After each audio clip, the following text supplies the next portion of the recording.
दोस्तों, how are you all? कैसे हैं आप सब? मैं आपका दोस्त Shubham Mishra power of physics bye Shubham sir में स्वागत करता हूं। आज हम मॉडर्न फिजिक्स के लेक्चर नंबर 2 की तरफ बढ़ रहे हैं। इंटरमीडिएट क्लास के लेक्चर नंबर 2। आज हम एक टॉपिक पढ़ेंगे जिसका नाम है बोहर एटॉमिक मॉडल। चलिए, तो हमारे टॉपिक का जो नाम है वो है बोहर एटॉमिक। इससे पहले का लेक्चर आप जरूर देखिएगा, क्योंकि इससे पहले के लेक्चर में हमने एटम के इंट्रोडक्शन के बारे में बताया है, डॉल्टन एटॉमिक थ्योरी के बारे में बताया है, और ब्रीफ में हमने थॉमसन मॉडल और रदरफोर्ड मॉडल के बारे में आपको बताया है। आज हम बोहर के बारे में पढ़ेंगे। एक साइंटिस्ट थे जिनका नाम था नील बोहर। इन साइंटिस्ट ने 1913 में क्वांटम फिजिक्स में बहुत बड़ा रोल निभाया और इन्होंने रदरफोर्ड के लिमिटेशन को रिमूव किया।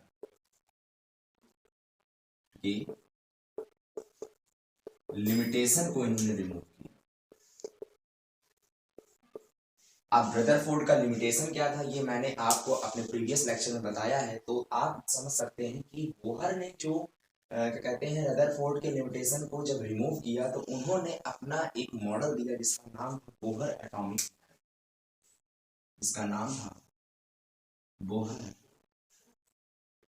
Atomic model.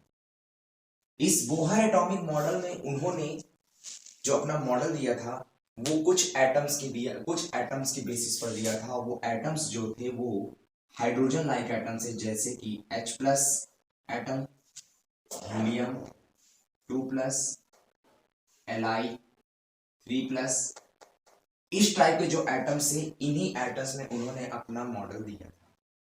अब इस मॉडल में उनका जो मॉडल था वो 1 point, 2nd point, 3rd point और 4th पॉइंट, ये 4 पॉइंट पर बेस्ड था। सबसे पहले हम बात करते हैं कि बोहर एटॉमिक मॉडल का वो फर्स्ट पॉइंट। इन्होंने कहा था कि the electron revolve around the nucleus in definite orbit। इनका जो फर्स्ट पोस्टुलेट था वो ये था कि जो इलेक्ट्रॉन है वो न्यूक्लियस के अराउंड लगातार रिवॉल्व कर रहे हैं, और वो किस में रिवॉल्व कर रहे हैं, एक डेफिनेट ऑर्बिट में रिवॉल्व कर रहे हैं। सेकेंड पॉइंट इनका ये था कि दीज ऑर्बिट है some special radii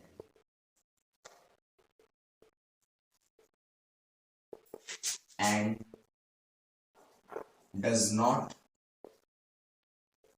emit energy when it moving। So these orbit called stationary orbit।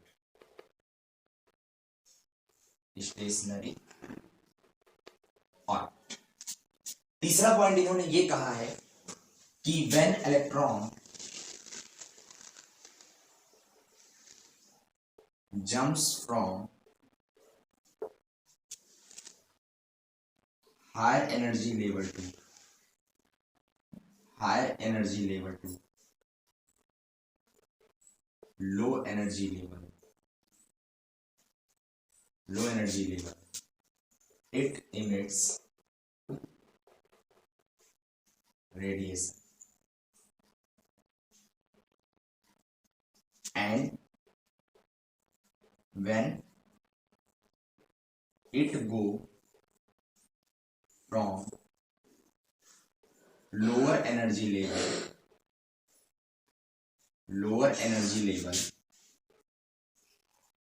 level to higher energy level, it absorb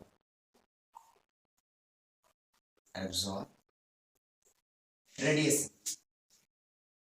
ये 3 पॉइंट इन्होंने बताया और चौथा पॉइंट आप देखिएगा, the electron revolve around the nucleus is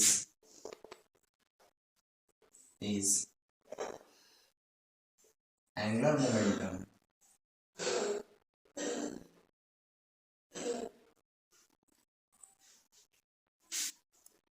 is integral multiple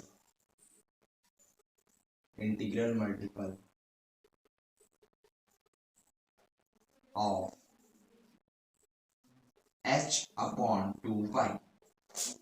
अब ये चार जो बोहर एटॉमिक मॉडल के आपको ये 4 पॉइंट दिख रहे हैं, इसमें आपको ये फर्स्ट जो पॉइंट है इसको हम लोग फर्स्ट पोस्टुलेट के नाम से जानते हैं।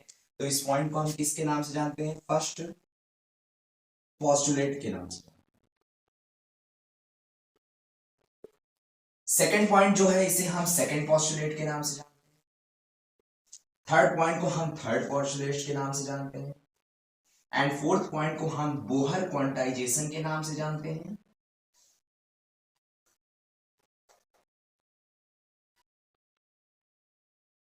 और फोर्थ पोस्टुलेट के नाम से जानते हैं।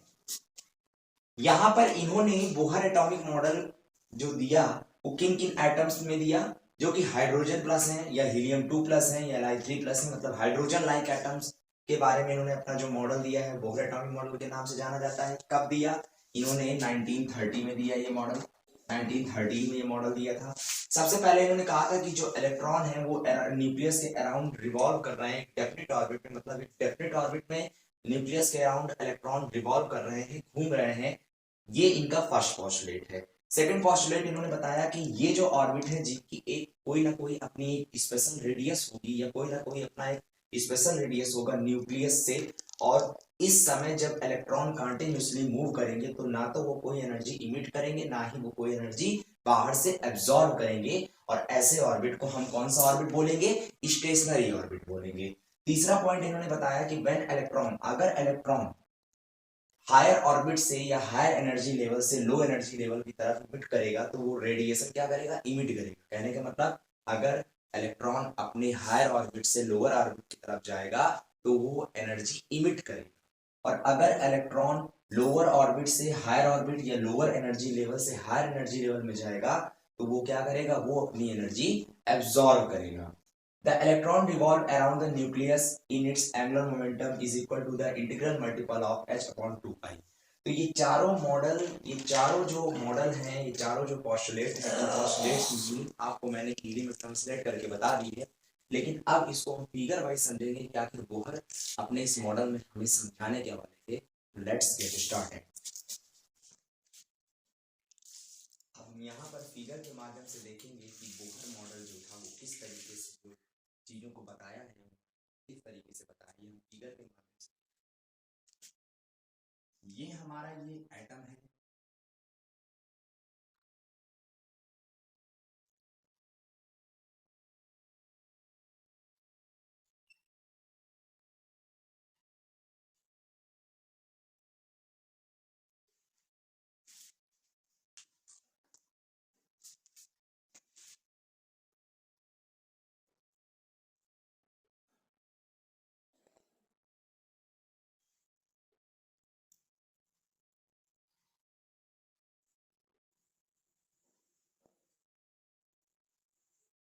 हम समझ रहे हैं कि ये पूरा हमारा एटम है और इस एटम में बहुत सारी बाउंड्री, तो इस बाउंड्री में एक सेंटर पे इसका, जहां पर पूरा का पूरा एटम का जो मास है वो एक सेंटर पे बैठा है, जिसका नाम हमने क्या दे रखा है? जिसका नाम हमने दे रखा है न्यूक्लियस। अब बोहर का फर्स्ट पोस्टुलेट ये कहता है कि जो न्यूक्लियस है उसके आसपास क्या घूम रहे हैं? इलेक्ट्रॉन घूम रहे हैं। तो हम ये कंसीडर कर रहे हैं कि इसके आसपास क्या घूम रहा है? इलेक्ट्रॉन घूम रहा है, मतलब इसके आसपास इलेक्ट्रॉन रिवॉल्व कर,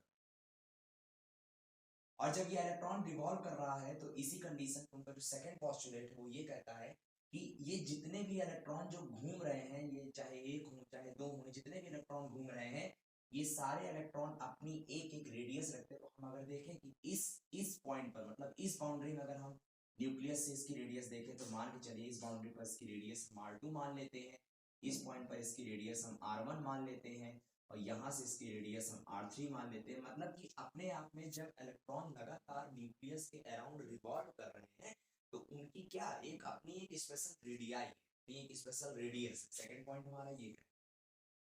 लेकिन अब थर्ड पॉइंट क्या कहता है, इसको समझते हैं। असल में जहां पर इलेक्ट्रॉन घूम रहे हैं ना, उसको बोहर ने बताया है कि ये पॉइंट जो है इसका नाम है स्टेशनरी ऑर्बिट। और इस स्टेशनरी ऑर्बिट में इलेक्ट्रॉन लगातार घूम रहे हैं। तो हम मान के चल रहे हैं कि ये जो स्टेशनरी ऑर्बिट है, मान लीजिए इस ऑर्बिट का नाम हमने रख दिया है ये n = 1 वाला ऑर्बिट, ये n = 2 वाला ऑर्बिट है, ये n = 3 वाला ऑर्बिट है, ये n = 4 ऑर्बिट है, और ये इसी तरीके से लगातार क्या हो रहा है, लगातार ये ऐसे बढ़ता चला जा रहा है, और ये n = इंफिनाइट ऑर्बिट। तो हम n = 1 ऑर्बिट पे अगर बात करें तो n = 1 ऑर्बिट पे इसकी रेडियस क्या हो जाएगी, r1 हो जाएगी, इसकी रेडियस क्या हो जाएगी, r2 हो जाएगी, इसकी रेडियस क्या हो जाएगी, r3 हो जाएगी, इसकी रेडियस क्या हो जाएगी, r4 हो जाएगी। कहां सर, कहां से, न्यूक्लियस, कहां से, न्यूक्लियस। ठीक है। थर्ड पॉइंट क्या कहता है, थर्ड पॉइंट ये कहता है कि when the electron is jumps from higher orbit to the lower orbit. अब जैसे मान के चले हम एक हायर ऑर्बिट लेते हैं, सपोज करते हैं हम हायर ऑर्बिट n = 4 लेते हैं, ये ऑर्बिट हम लेते हैं, और इस ऑर्बिट पे हम मान के चल रहे हैं कि इलेक्ट्रॉन है। अगर इस n = 4 पे ऑर्बिट पे मौजूद इलेक्ट्रॉन को अगर n = 3 पर जाना है, तो जब ये हायर ऑर्बिट, मतलब कि ये अपने हाई लेवल के ऑर्बिट से और लो लेवल के ऑर्बिट में जाने का प्रयास करेगा, तो ये क्या करेगा, ये अपनी एक एनर्जी क्या करेगा, इमिट करेगा, अपनी एनर्जी क्या करेगा, इमिट करेगा।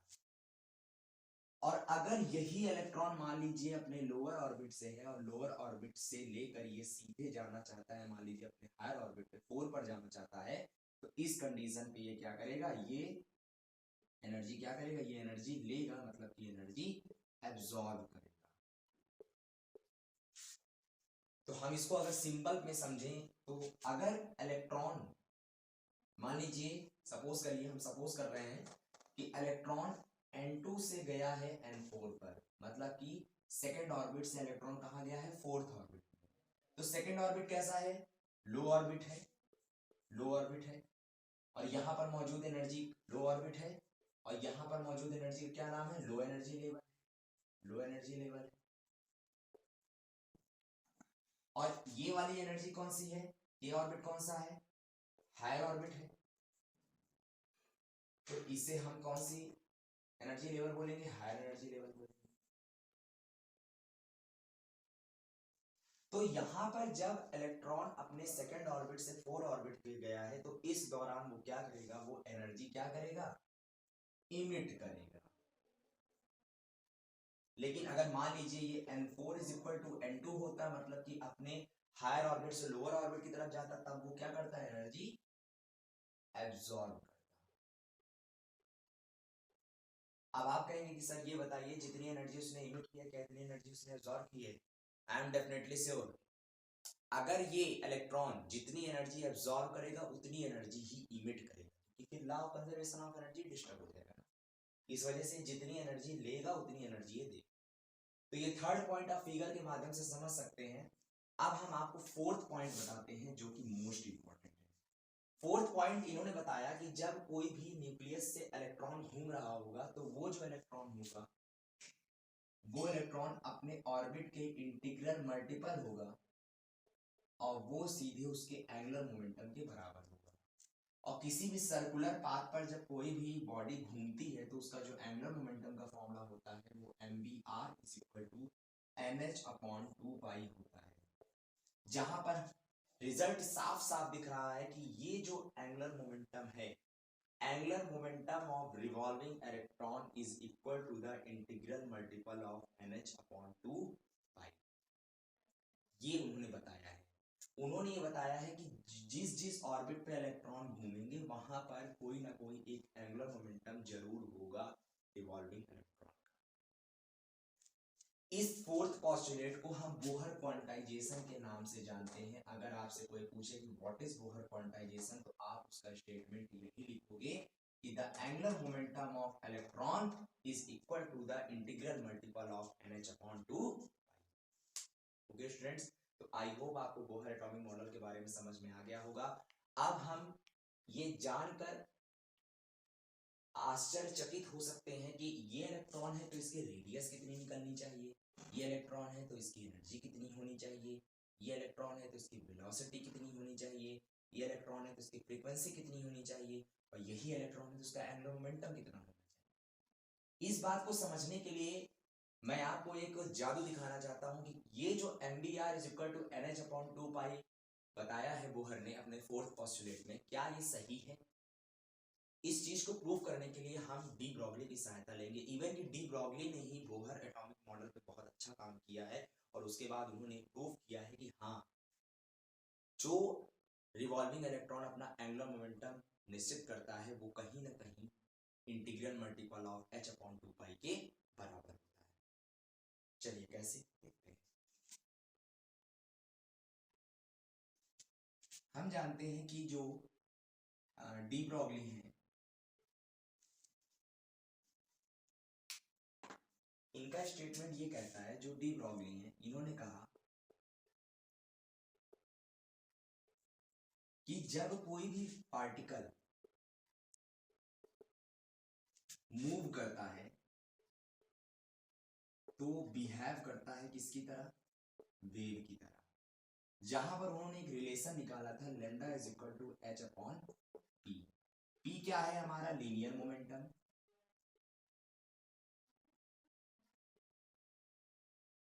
H क्या है? हमारा Planck constant.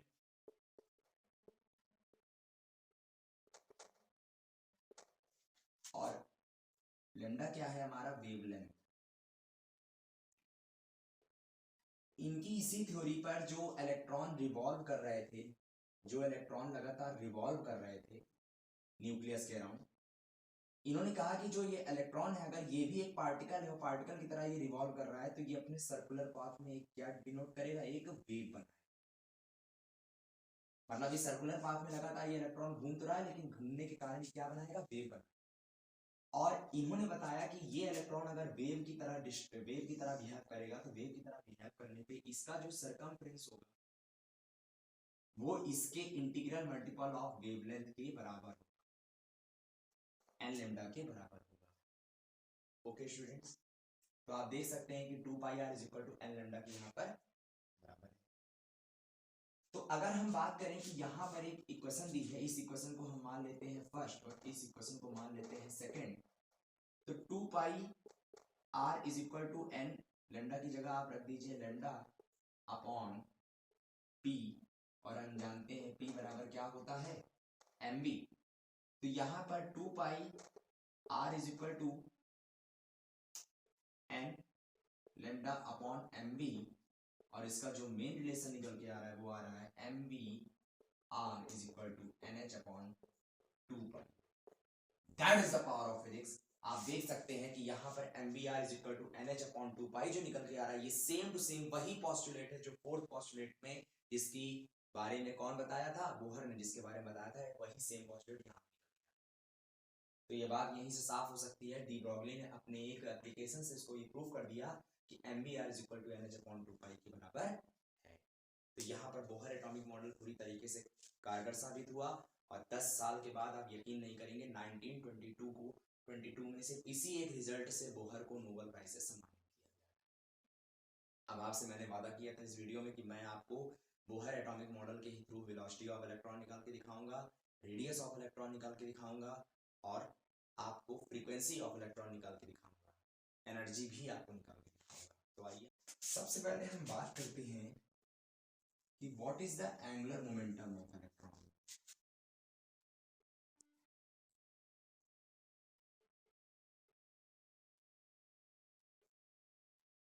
Momentum of electron, angular momentum of electron का जो फॉर्मूला है वो L is equal to NH upon 2 pi के बराबर है, और ये सीधे किसके बराबर है, mvr के बराबर है। ओके स्टूडेंट्स, ये हमें समझ में आया। अब हम देखते हैं कि what is the velocity of electron. Velocity of electron, अब वेलोसिटी ऑफ इलेक्ट्रॉन निकालने के लिए हमें एक तरीका अपनाना होगा, और उस तरीके में हम वेलोसिटी ऑफ इलेक्ट्रॉन कैसे निकालेंगे इसको समझते हैं। तो वेलोसिटी ऑफ इलेक्ट्रॉन निकालने के लिए सबसे पहले हम एक कंसीडर करते हैं कि एक क्या कहते हैं हाइड्रोजन लाइक एटम है, इसका न्यूक्लियस है, और इस न्यूक्लियस में जो चार्ज दे रखा है वो जड़ी दे रखा है, और इलेक्ट्रॉन यहाँ से घूम रहा है। तो अगर इनके बीच में हम कूलम्ब्स लॉ फॉलो करें तो ये होता है 1/4 pi epsilon naught Z square upon 1/4 pi epsilon naught Q upon R square. ये आर स्क्वायर के बराबर होगा और ये एफ के बराबर होगा। हम जानते हैं कि अगर कोई भी पार्टिकल किसी भी न्यूक्लियस के अराउंड रिवॉल्व करेगा तो वो एक फोर्स एक्सर्ट करेगा, और इस फोर्स का भी नाम होगा क्या, सेंट्रीपिटल फोर्स। सेंट्रीपिटल फोर्स इसका नाम होगा। तो ये सेंट्रीपिटल फोर्स जो होगा ये 1/4 pi epsilon naught Z square upon R square is equal to mv square upon R. अगर आर हम यहां से कैंसिल कर दें तो ये जो v स्क्वायर की वैल्यू आ जाएगी, ये v स्क्वायर की वैल्यू हमारी आ जाएगी Z E square upon 4 pi epsilon naught और यहाँ पर r और इंटू m। अब हम यहां से अगर r की वैल्यू निकालें तो ये r की वैल्यू हमारी आ जाएगी Z E square upon 4 pi epsilon naught m v square. Okay students, ये हमारा r आ गया है। तो आप देख सकते हैं ये हमारी इक्वेशन सेकंड है और ये इक्वेशन हमारी फर्स्ट है, ये इक्वेशन हमारी थर्ड है। ओके स्टूडेंट्स, तो यहां पर हम क्या करते हैं कि इस r की वैल्यू यहां पर पुट कर देते हैं। तो यहां पर हमने अगर वैल्यू पुट करनी है तो यहां पर हम mvr is equal to NH upon 2 pi रखते हैं, और यहां पर r की वैल्यू फ्रॉम इक्वेशन सेकंड से r की वैल्यू जो पुट करेंगे वो mv Z square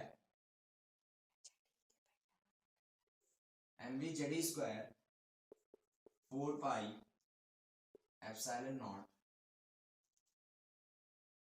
m v square is equal to NH upon 2 पाई।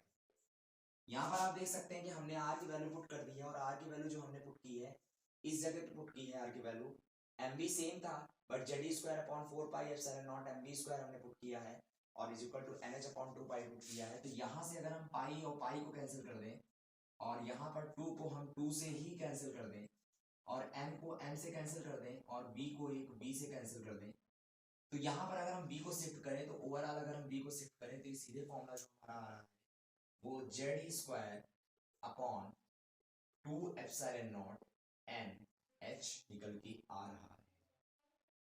और शायद हम इस दावे के साथ कह सकते हैं कि ये जो हमारा है ये वेलोसिटी ऑफ इलेक्ट्रॉन, जहां पर आप देख रहे हैं कि जो वेलोसिटी है वो is equal to Z upon N के बराबर है। कहने का मतलब आप हाइड्रोजन लाइक एटम में कोई भी एटॉमिक नंबर आप ले लें और किसी भी ऑर्बिट पे कोई भी इलेक्ट्रॉन हो तो आप सीधे उसकी वेलोसिटी इस प्रोपोर्शन से निकाल लेंगे, जहां पर v प्रोपोर्शन किसके आ रहा है 1/n के आ रहा है। और अगर हम इसी की वैल्यू पुट कर दें वहां पर mvr में तो हमारी h की वैल्यू निकल के आ जाएगी। तो m की जगह अब आप v की वैल्यू पुट करें, ये इक्वेशन आप स्टार मान लें और ये इक्वेशन आपने फर्स्ट माना ही था, तो आप स्टार में जो v की वैल्यू है उसको यहाँ पर पुट कर दें। तो v की वैल्यू जब हम पुट करेंगे यहाँ पर तो ये आ जाएगा हमारा Z square upon 2 pi 2 epsilon naught NH into r is equal to NH upon 2 pi. जहां से 2 और 2 कैंसिल हो जाएगा बच्चों, तो ये r की जो वैल्यू आ जाएगी हमारी वो n square h square upon epsilon naught Z square into m। तो यहां पर आप देख रहे हैं कि जो r की वैल्यू आ रही है वो फाइनली हमारी आ रही है r is equal to n square upon Z. ये रिलेशन निकल के आ रहा है कि किसी भी ऑर्बिट की अगर आपको nth ऑर्बिट की अगर आपको क्या कहते हैं रेडियस पता है और vn ऑर्बिट की मतलब nth ऑर्बिट की आपको वेलोसिटी ऑफ इलेक्ट्रॉन पता है, तो ये हमने रेडियस ऑफ इलेक्ट्रॉन निकाल दिया है और ये हमने velocity of nth orbit of the electron की वैल्यू निकाल दी है। तो ये आप देख सकते हैं, ये मोस्ट इंपॉर्टेंट रीजन है, आप इसका स्क्रीनशॉट ले सकते हैं और समझ लीजिए कि ये अब तक का मैथमेटिकल का सबसे बेस्ट मैजिक है, जिससे हमने ये फॉर्मूले के हिसाब से देख लिया है कि वेलोसिटी ऑफ इलेक्ट्रॉन, किसी भी ऑर्बिट में अगर इलेक्ट्रॉन मौजूद है तो वहां पे वेलोसिटी भी हम निकाल सकते हैं और किसी भी ऑर्बिट पर अगर हमारा कहते हैं इलेक्ट्रॉन मौजूद है तो वहां पे हम उसकी रेडियस भी न्यूक्लियस से कितनी है ये हम निकाल सकते हैं। तो आइए इसी इंपॉर्टेंट रिजल्ट को लेते हुए अब हम थोड़ा सा आगे बढ़ते हैं। ये जो हमारा आर आया है ये प्रोपोर्शन हमारे है एन स्क्वायर अपॉन जेड के, और अगर हम इतने पार्ट को ले लें, इतना पार्ट अगर हम लेना चाहें तो इतना पार्ट हम एक कांस्टेंट मान रहे हैं और इस पार्ट को हम मान रहे हैं ए, जहां पर ए नॉट बराबर क्या है, ए नॉट बराबर है N square H square upon E square M और यहाँ पर एप्सिलॉन नॉट। तो ये इंपॉर्टेंट रिजल्ट आपका निकल के आया है, इसको आप नोट कर लीजिएगा। दूसरा रिजल्ट जो हमारा निकल के आ रहा है वो V N is equal to Z upon M और इनटू, ये जो रिजल्ट हमारा निकल के आ रहा है इसमें हम अगर इसको देखें तो ये जो इंपॉर्टेंट रिजल्ट हमारा निकल के आ रहा है इसको हम देख लेते हैं, नोट कर लेते हैं। तो इस ये जो रिजल्ट हमारा निकल के आ रहा है इसको भी हम कोई कांस्टेंट मान लेते हैं, इसको भी हम ए नॉट ही मान लेते हैं। तो ये रिजल्ट हमारा जो है वो वेलोसिटी ऑफ इलेक्ट्रॉन निकल के आ रहा है। अब मान लीजिए हम इसकी पहले काइनेटिक एनर्जी निकालते हैं, तो काइनेटिक एनर्जी ऑफ रिजल्ट निकालते हैं तो ये फॉर्मूला होता है हाफ एम वी स्क्वायर, जहां पर हम देख सकते हैं v की वैल्यू हमारी जो है वो सेम पुट कर देंगे। तो यहाँ पर अगर हम हाफ पुट करें और ये m है और v स्क्वायर की वैल्यू पुट करना चाहें तो v स्क्वायर की वैल्यू यहां से आप पुट कर सकते हैं डबल स्टार से, तो इसकी वैल्यू स्क्वायर v स्क्वायर है तो ये z स्क्वायर हो जाएगा, ये e की पावर 4 हो जाएगा अपॉन ये 4 हो जाएगा, ये एप्सिलॉन नॉट स्क्वायर हो जाएगा और ये n स्क्वायर हो जाएगा और ये h स्क्वायर हो जाएगा। तो आप इसका जो काइनेटिक एनर्जी देखेंगे वो सीधे फॉर्मूला निकल के आ जाएगा जेड स्क्वायर ई की power 4 on n into 8 epsilon naught square n square h square. ये आपका निकल के आ गया है। अब ये तो हमारा काइनेटिक एनर्जी निकल के आ गया है और अगर हम इसी पर बात करें, इसी पर हम अगर बात करें, हमें निकालना है अगर इसी पर क्या, इसी पर अगर हम वेलोसिटी क्या कहते हैं पोटेंशियल एनर्जी निकालें तो पोटेंशियल एनर्जी का जो फॉर्मूला निकल के आया है, मान लीजिए कोई जेडी इलेक्ट्रॉन है और इसके अराउंड कोई माइनस इलेक्ट्रॉन घूम रहा है, तो वहां पर इसका 1/4 पाई एप्सिलॉन नॉट और minus Z E square upon R, जहां पर आर की वैल्यू हम पुट कर सकते हैं, ये पुट कर सकते हैं आर की वैल्यू। तो आर की वैल्यू अगर हम पुट करना चाहें तो इसका फाइनल रिजल्ट जो आएगा -1/4 पाई एप्सिलॉन नॉट, और यहाँ पर हम आर की वैल्यू पुट कर रहे हैं, ये 1/r है तो 1/r की वैल्यू अगर हम पुट करें तो ये जेड स्क्वायर पहले से है और into Z square M upon N square H square epsilon naught, इसकी जो फाइनल वैल्यू आ रही है वो माइनस जेड ई की power 4 M upon 4 pi epsilon naught N square H square, ये वैल्यू निकल के आ रही। तो आप देख सकते हैं ये पोटेंशियल एनर्जी का फॉर्मूला है और ये काइनेटिक एनर्जी का फॉर्मूला है। तो अब हमें टोटल एनर्जी निकालनी है, तो टोटल जानते हैं कि E बराबर क्या होता है, E बराबर K प्लस U होता है, और अगर हम K की वैल्यू पुट करें तो K की वैल्यू हम यहां से पुट कर सकते हैं, तो ये हो जाएगा हमारा Z स्क्वायर E की power 4 M upon 8 epsilon naught square N square H square. यहाँ पर ये माइनस है तो माइनस हम कर देते हैं, तो माइनस यहाँ पर निकल के आएगा जेड स्क्वायर ई की power 4 M upon 4 pi epsilon naught square N square H square. और जब हम इसको सॉल्व करेंगे बच्चों तो ये सॉल्व करने पर जो हमारा फाइनल रिजल्ट आ रहा है वो हमारा आ जाएगा ई बराबर, आप क्या करिए, आप जेड ई की पावर 4 एम और epsilon naught square N square को कॉमन ले लीजिए, यहाँ पर 8 पाई निकला है, 8 पाई 4 2 8, यहाँ पर पाई हमारा था, यस ऑब्वियसली सी बात है। यहाँ पर पाई है, वहां पर भी पाई था, यहाँ पर भी पाई है। तो ये फाइनल जो रिजल्ट आ रहा है वो आ रहा है -ZE⁴ M Z square upon 8 pi epsilon naught square N square H square. यहाँ पर पाई होगा, यहाँ पर भी पाई होगा। तो ये हमारी जो टोटल एनर्जी निकल के आ रही है, जहां पर हम ये ध्यान दे सकते हैं कि जो E बराबर जो हमारे रिजल्ट निकल के आ रही है वो माइनस यहाँ पर Z square upon N square के बराबर है। तो ये रिजल्ट हमारा इंपॉर्टेंट जो निकल के आ रहा है वो ये के है, ये पोटेंशियल एनर्जी है, ये Pn का फॉर्मूला है, ये आर का फॉर्मूला है, ये ई का। आई होप आपको ये सब समझ में आया होगा। अब हम इसमें फर्स्ट एनर्जी की जो ऑर्बिट है, हमने हाइड्रोजन लाइक एटम की बात की है, तो हाइड्रोजन लाइक एटम में जो ऑर्बिट होती है R1, उसकी जो वैल्यू निकल के आती है इस क्वेश्चन को सॉल्व करने पर वो 0.53 एंगस्ट्रॉम निकल के आती है। और आपको किसी भी ऑर्बिट की वैल्यू निकालनी है तो आप कुछ नहीं कर सकते हैं, आप इस रिजल्ट से निकाल सकते हैं। और ये रिजल्ट आपका जो है वो R इज इक्वल टू उस एटम का, वो एटम के इलेक्ट्रॉन जिस ऑर्बिट में, उस ऑर्बिट की वैल्यू रख सकते हैं अपॉन जेड रख सकते हैं, तो आपकी वैल्यू यहाँ से आ जाएगी। फर्स्ट ऑर्बिट की हमारी जो रेडियस है वो 0.53 एंगस्ट्रॉम होती है और फर्स्ट ऑर्बिट की जो हमारी एनर्जी होती है वो -13.6 upon N square electron volt होती है। ये सॉल्व करके बच्चों हमने निकाला है, इससे फाइनल वैल्यू आपकी रिजल्ट निकल के आई है। इसके जब न्यूमेरिकल्स आप करेंगे तब आपको ऑर्बिट के बारे में समझ में आएगा। इस रिजल्ट को आई होप आप अच्छे से समझे होंगे। इसको देख लीजिए, इसको अपनी कॉपी में नोट कर लीजिए। आई होप आप लोग इसे यहाँ बहुत अच्छे से एंजॉय किए होंगे और अच्छे से समझे होंगे। एक एक कॉन्सेप्ट मैंने आपको क्लियर किया है।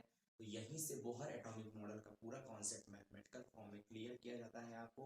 अगले वीडियो में हम हाइड्रोजन स्पेक्ट्रा के बारे में पढ़ेंगे और उसके बाद फिर जो एक वीडियो आएगा उसमें हम वन शॉट में आपका पूरा न्यूमेरिकल खत्म करेंगे और मॉडर्न फिजिक्स का ये सबसे बड़ा चैप्टर हम खत्म करके ही दम लेंगे।